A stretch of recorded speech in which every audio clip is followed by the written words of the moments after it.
Binigyang diin ni Pangulong Ferdinand R. Marcos Jr. ang kahalagahan ng pagkakaisa ng nasyonal at lokal na pamahalaan para sa tiyak anihang progreso ng bansa. Sa pangunguna ng Pangulo sa Alyansa Rally sa Cebu, hiniling nito ang suporta ng mga Cebuano sa mga pambato ng administrasyon.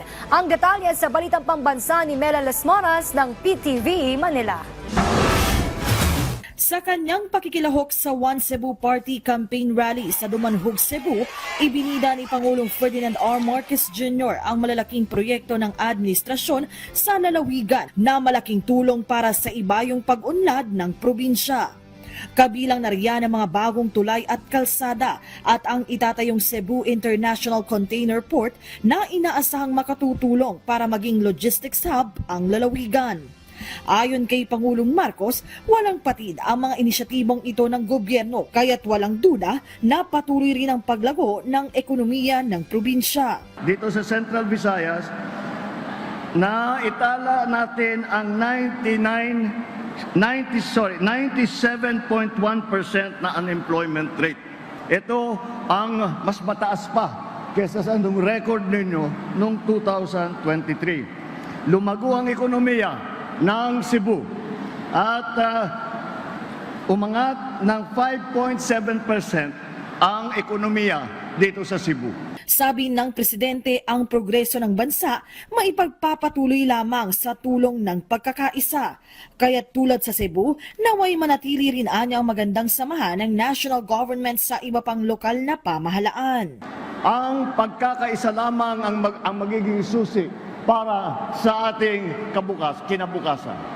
At dito po, nakaka-inspire, may nagiging inspirasyon po ang Cebu dahil nakikita natin ay ang Cebu ay may nag-iisa sa ilalim ng One Cebu. Pagka kami sa national government ay meron kaming kailangan at nais gawin, hindi po namin magagawa kung hindi kasama ng magandang koordinasyon ang local government.